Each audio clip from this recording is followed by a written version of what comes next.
하나님의 말씀 출애굽기 1장 15에서 21절 다 같이 한 목소리로 읽겠습니다. 시작. 애굽 왕이 히브리 산파 시브라라 하는 사람과 부하라 하는 사람에게 말하여 이르되 너희는 히브리 여인을 위하여 해산을 도울 때에 그 자리를 살펴서 아들이거든 그를 죽이고 딸이거든 살려두라. 그러나 산파들이 하나님을 두려워하여 애굽 왕의 명령을 어기고 남자 아기들을 살린지라. 애굽 왕이 산파를 불러 그들에게 이르되 너희가 어찌하여 이같이 남자 아기들을 살렸느냐? 산파가 바로에게 대답하되 히브리 여인은 애굽 여인과 같지 아니하고 건장하여 산파가 그들에게 이르기 전에 해산하였더이다 하매 하나님이 그 산파들에게 은혜를 베푸시니 그 백성은 번성하고 매우 강해지니라. 그 산파들은 하나님을 경외하였으므로 하나님이 그들의 집안을 흥왕하게 하신지라. 아멘.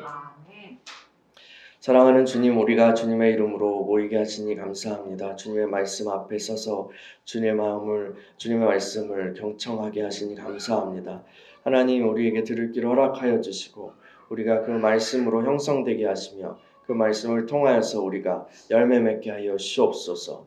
주님을 경외하는 그 영을 우리에게 충만하게 부어주셔서 그것이 우리의 생활이 되게 하시고 실제가 되게 하시고 우리의 문화가 되게 하여 주옵소서. 주님을 찬양합니다. 말씀을 전하는 종을 붙들어 주시고 주의 성령으로 충만케 하여 주옵소서. 예수님의 이름으로 기도합니다. 아멘.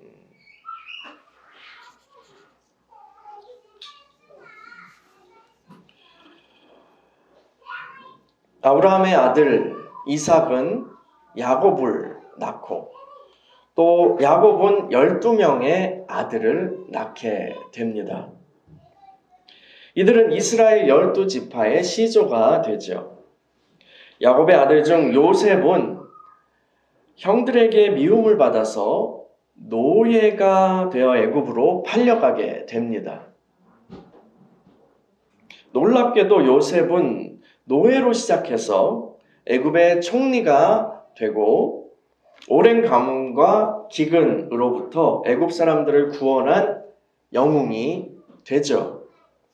요셉 덕분에 야곱, 그러니까 이스라엘의 아들들도 애굽의 고센이라는 지역으로 이주하게 되었고 거기서 약 400년간의 시간을 정착하여서 살게 됩니다. 이 시간 동안 이스라엘 자손들은 무서운 속도로 생육하고 번성하여서 온 땅에, 애굽 온 땅에 정말 가득하게 되었다고 성경이 기록합니다. 물론 고센 땅 그 지역을 중심으로 했겠죠. 이렇게 될 수 있었던 것은 하나님께서 그들에게 복을 주셨기 때문입니다.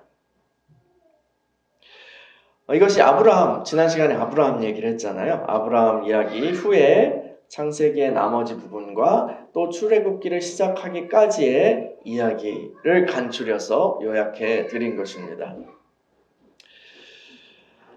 한 나라 안에서 이질적인 정체성을 가진 세력이 자리를 잡고 거기서 커지게 되면 그 나라의 사람들에게 큰 부담이 되기 마련입니다.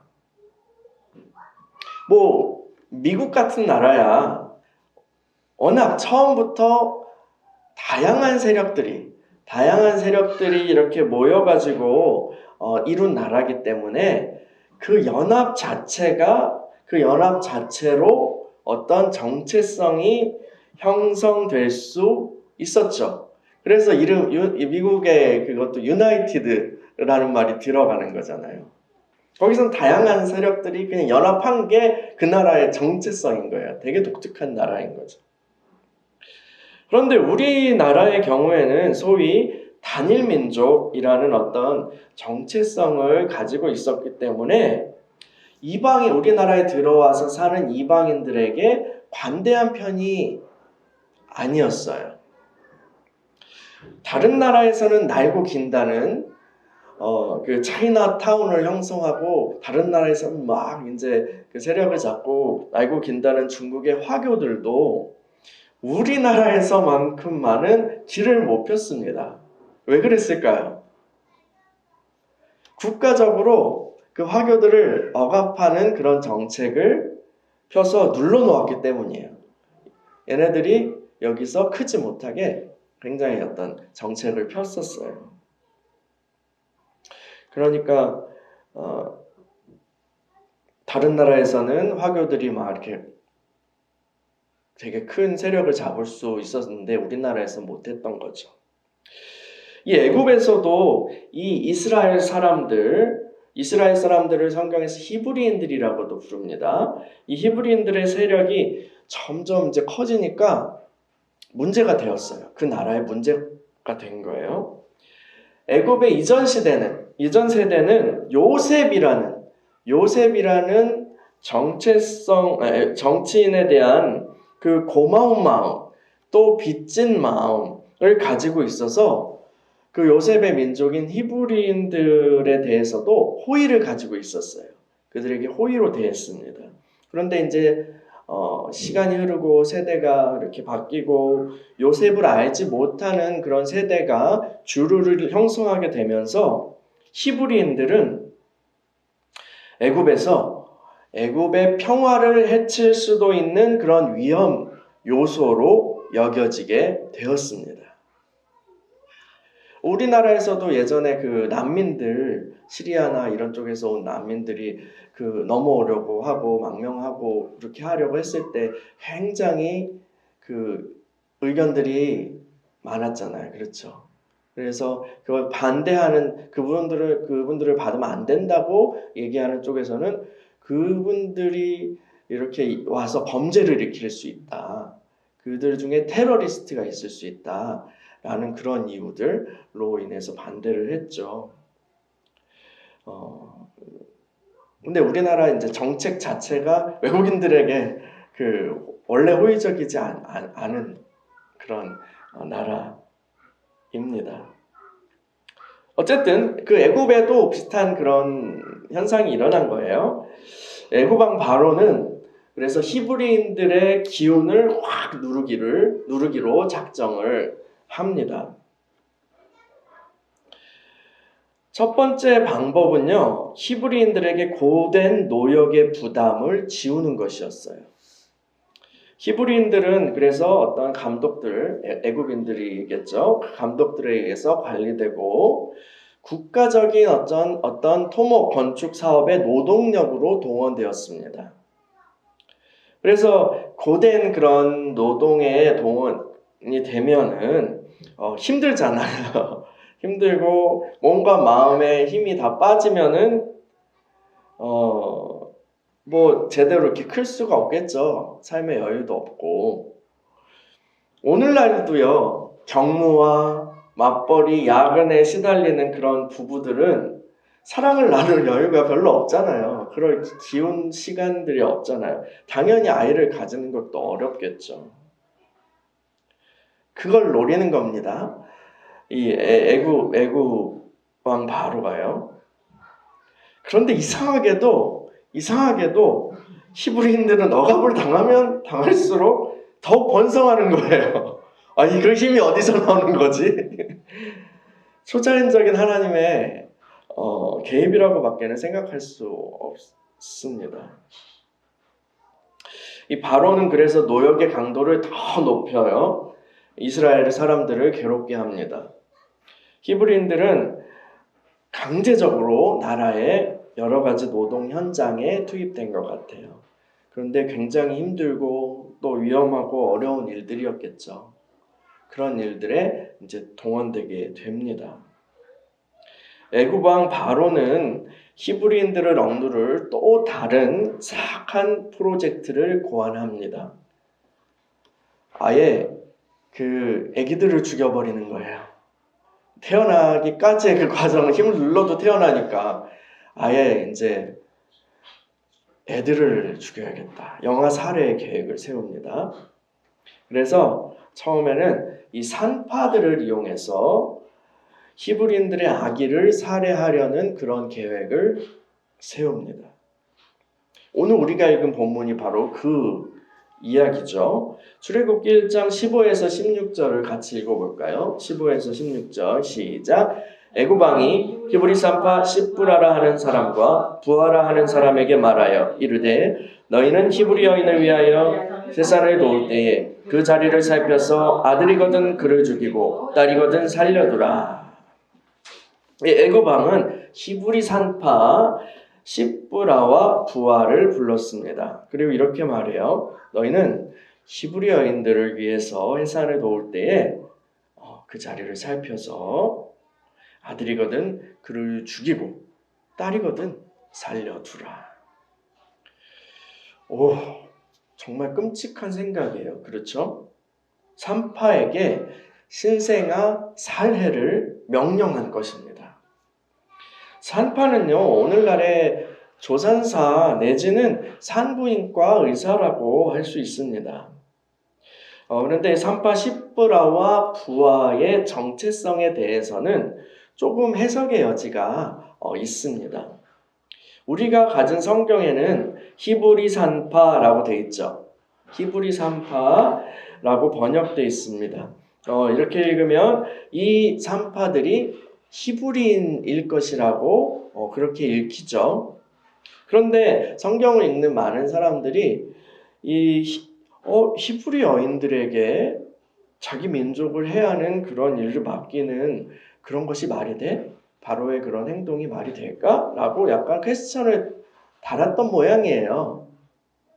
물론 불가능한 것은 아니죠. 일제시대에도요, 우리나라 사람들을 조선 사람들을 더 악랄하게 했던 그런 앞잡이, 친일파, 이런 사람들이 있었잖아요. 우리 민족이 그렇게 힘들게 했던 그런 사람들이 자민족이었잖아요. 뭐 불가능한 건 아닙니다.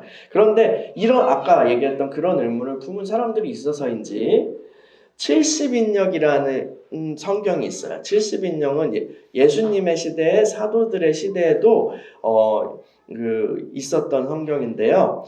구약의 히브리 성경을 헬라어로 번역한 성경이에요. 그래서 사도들도 예수님도 70인역 성경을 알고 있었을 거라고 그렇게 많은 사람들이 이해하는 그런 성경이 있는데, 이 성경에서는 이 여인들이 히브리인이 아니라 히브리인들을 담당하는 산파들이었을 것이라고 번역을 합니다. 그러니까 히브리인들의 산파라고 번역을 해요. 그러니까 어쩌면 이들은 애굽인일 가능성도 없지 않은 거예요. 그렇죠? 이들이 애굽인일 수도 있는 거예요. 어쨌든 그 의사들에게 그 히포크라테스 선서하고 윤리 강령이 있잖아요. 그런 것처럼 아마도 산파들에게도 그 당시에 지켜야 할 도의가 있었을 것입니다. 기본적인 어떤 규칙이 있었을 거예요. 아마도 저는 확신하는데 그 산파들의 규칙 중에는 갓 태어난 아이를 살해하는 것은 없었을 것 같아요. 그들의 규칙을 벗어나는 것이었겠죠. 이 이야기 속에서 바로와 산파들의 이렇게 대화를 쭉 읽어보면 바로가 산파들을 꽤 존중하는 것처럼 그렇게 보입니다. 지금 우리 사회에서 의사들이 존경받는 것처럼 말이에요. 근데 그렇다고 해도 나라의 최고 권력인 이 바로의 명령을 산파들이 어긴다면 큰 불이익을 당하게 될 수도 있는 거예요. 그렇죠? 왕은 어쩌면 또 이 더러운 일을 맡기는 그 대가로 산파들에게 큰 부와 명예를 약속했을지도 몰라요. 여러분이 바로왕 앞에 불려간 시브라와 부하였다면 어떻게 하시겠습니까? 어떤 선택을 하실 것 같아요? 70년대에 우리나라를 통치했던 한 지도자가 계시죠. 근데 그분이 말년에 부하들을 시켜가지고 자신의 그 즐거움을 위해서, 쾌락을 위해서 여자들을 전국에서 데려오라고 하는 그 일을 시킵니다. 이른바 채용사의 그 업무를 맡긴 것이죠. 근데 이렇게 데려와서 이제 하룻밤 자고 보내고 이렇게 하는 건데, 데려오라고 시킨 그 여자들 중에서는 남편이 있는 유부녀도 있었다고 해요. 그 일들을 근데 행했던 부하들, 물론 즐겁게 각하 이렇게 하면서 했던 사람도 있었겠지만 그 일을 싫어했던 사람도 있었다고 해요. 왜냐하면 그 부하들은 대부분 긍지 높은 군인들이었잖아요. 그런데도 그들은 자존심에 상처를 입으면서도 각하께서 시키니까 그 일을 했던 거죠. 2015년에 그 농민운동을 하던 백남기 어르신이란 분이 계세요. 이름은 기억나시나요? 이분이 시위를 하는데 물대포를 사람한테 직접 쏘면 원래는 안 되거든요. 그런데 그때는 그렇게 쐈었어요. 그렇게 직접 쐈었어요. 그렇게 해서 그것을 맞아서 사망하시는 일이 있었습니다. 그때 서울대병원의 의사들은 이 백남기 어르신의 사망 진단서에 사망 원인을 병사라고 기록했었어요. 그러니까 이건 물대포 맞아서 돌아가신 게 아니야. 원래 지병이 있었는데 그게 발작해가지고 돌아가신 거야. 이렇게 하는 거죠.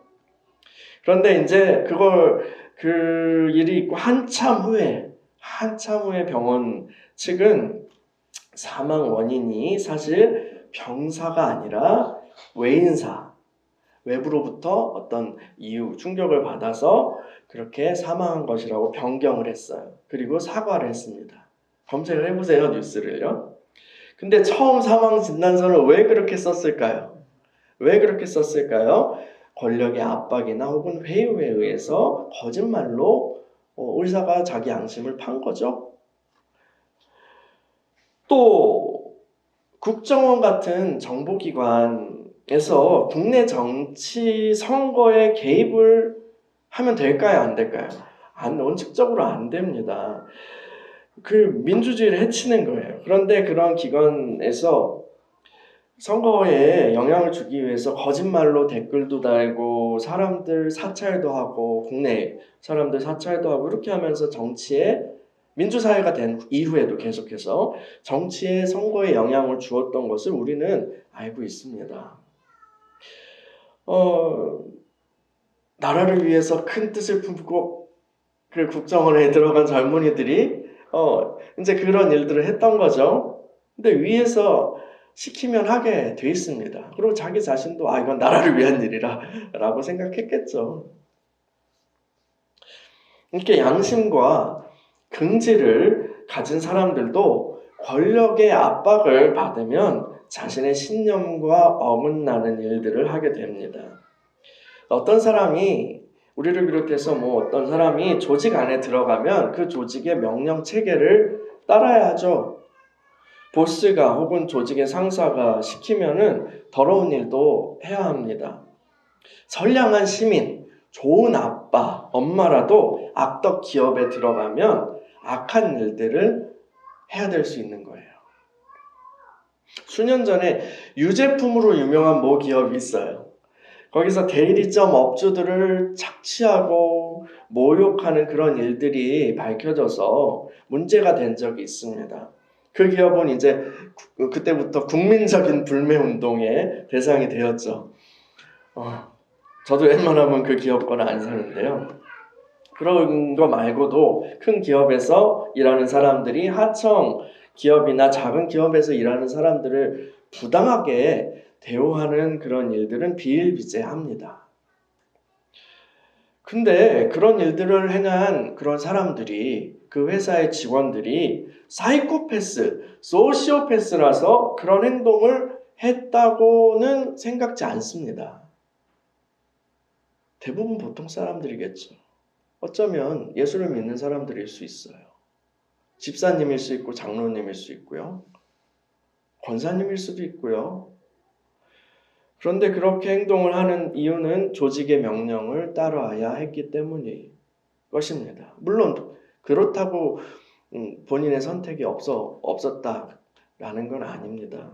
그런데 그 조직 체계 안에서 강요되었고 그 일을 했던 거 대부분 그렇다고 저는 믿습니다. 태생적으로 그 사람들이 범죄자형이고 폭력적이고 그래서는 아닌 것 같아요. 여러분, 제가 이 이야기를 하는 이유는요, 십부라와 부하가 받았던 그 압박이요, 지금 우리들의 이야기라는 것을 말씀드리기 위함입니다.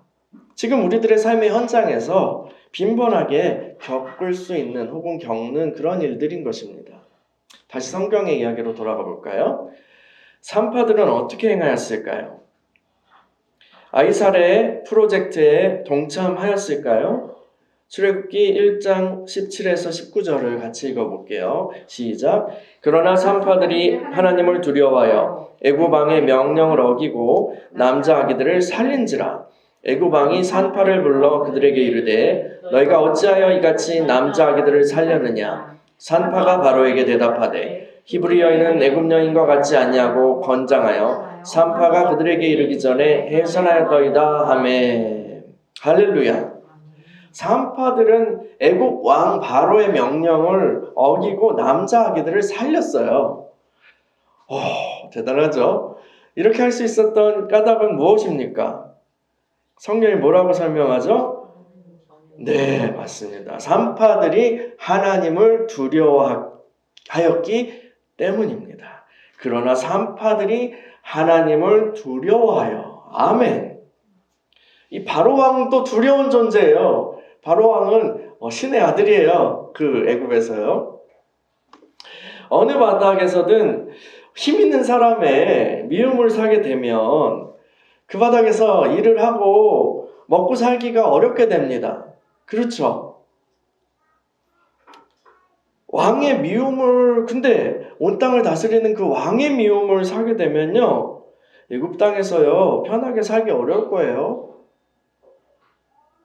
산파들이 남자 아이를 살리는 결정을 했을 때에 이 산파들은 그들의 어떤 커리어, 생계뿐 아니라 생명까지도 내걸었던 것입니다. 그렇게 위험한 선택을 할 수 있었던 것은 그들이 바로왕보다 더 두려운 분을 알고 있었기 때문입니다. 산파들이 하나님을 두려워하였기 때문입니다. 이 세상에서 우리가 살아가다 보면요, 이 세상에서 우리가 살아가다 보면 흙도 묻고요, 오물도 묻히면서 살아갈 수밖에 없어요. 그렇지 않아요? 묵은 상태를 유지하면서 새하얀 옷을 입고 천사처럼 살기는 불가능합니다. 거의 불가능합니다.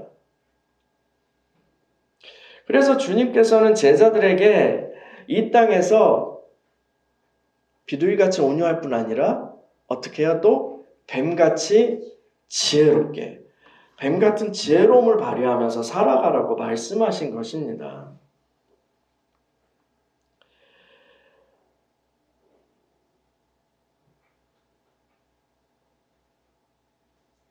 지혜롭게 우리는 살아가야 해요. 근데 그럼에도 불구하고 우리에게 닥치는 중대한 선택의 순간들이 있습니다. 절대 타협하지 말아야 하는 그런 순간들이 있습니다. 그때에 우리가 올바른 결정을 하기 위해서는 누구보다 하나님을 두려워하는 마음을 가져야 하는 것입니다. 우리 주님께서 말씀하셨어요. 누가복음 12장 3에서 5절인데요. 제가 읽어드릴게요. 내가 내 친구 너희에게 말하노니 몸을 죽이고 그 후에는 능히 더 못하는 자들을 두려워하지 말라. 마땅히 두려워할 자를 내가 너희에게 보이리니 곧 죽인 후에 또한 지옥에 던져넣는 권세 있는 그를 두려워하라. 내가 참으로 너희에게 이르노니 그를 두려워하라. 아멘.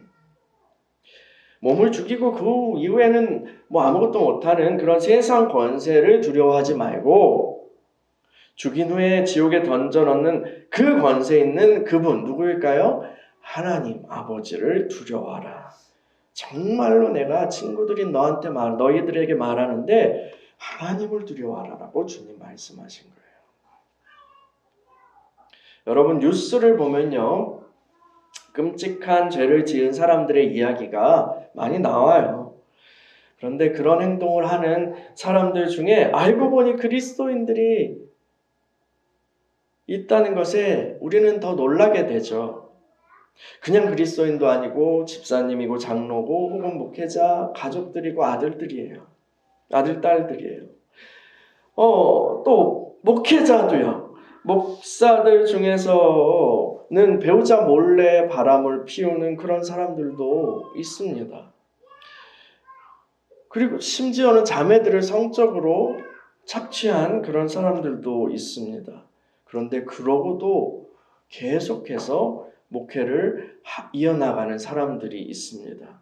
이런 사람들은 주님을 두려워하지 않는 거예요. 주님을 두려워하지 않는 것입니다. 믿는 이들이, 그리스도인들이, 그리고 그리스도의 종들이 주님을 두려워하지 않는데 어느 누가 주님을 두려워하겠습니까? 설교자들이 주님의 심판을 믿지 않는데 누가 그 설교를 듣고 구원받겠다고 주님 앞에 무릎을 꿇겠습니까?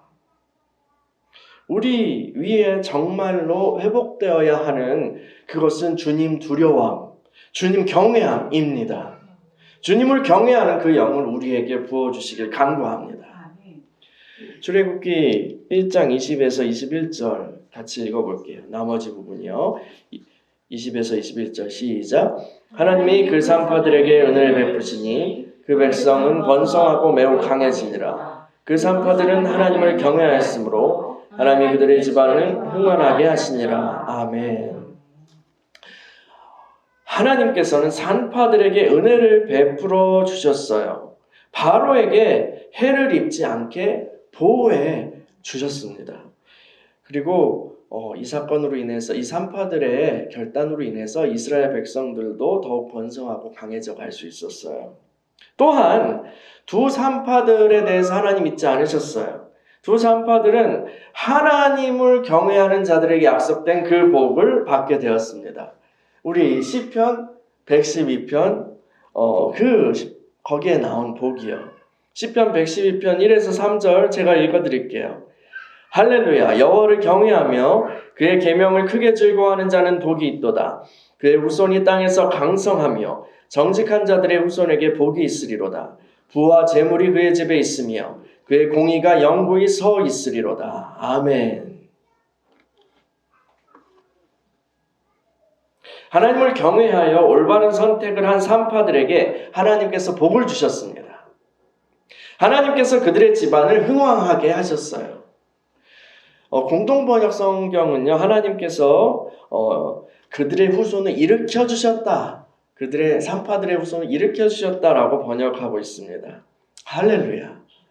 주님을 경외하는 사람들은 이러한 복을 받게 되는 것입니다. 여러분, 오늘 산파들의 이야기는 바로 우리들의 이야기예요. 우리들의 이야기입니다. 이 험한 세상을 살면서 우리도 어려운 선택을 강요받을 수 있습니다. 어둠의 일에 동참하도록 종용받을 수 있습니다. 죽이는 일에 공범이 되도록 명령받을 수 있습니다. 그러나 그럴 때에요, 우리는 결코 타협해서는 안 될 것입니다. 종국에 우리의 삶을 결산하실 분은 우리 하나님이십니다. 우리 그분을 두려워하는 삶을 삽시다. 산파들이 바로가 두려워서요, 아이들을 죽이는 그 악에 동참하였더라면 바로와 함께 멸망하였을 거예요. 이 출애굽기 이야기에서 바로는 어떻게 되죠? 바로는 엄청난 재앙을 겪고 종국에는 자신의 아끼는 왕자도 잃게 됩니다. 그러나 산파들은 올바른 선택을 하였고 그들의 후손은 흥왕하게 되었습니다. 산파들은 히브리 가정의 아이들에게 자비를 베풀었습니다. 바로 왕의 명령을 어기면서까지 말이에요. 하나님을 경외한다는 것은 단순히 종교 의식을 행하는 것 이상을 의미합니다. 일상에서 주님을 두려워하면서 양심에 따라서 올바른 선택을 하는 그것이 바로 주님을 경외하는 삶입니다. 여러분, 주님을 두려워하는 그 삶을 살아갑시다. 그리하여서 하나님을 경외하는 자들이 받는 그 복을 받아 누리는 저와 여러분들이 되기를 축원합니다. 이 시간에 같이 기도하겠습니다.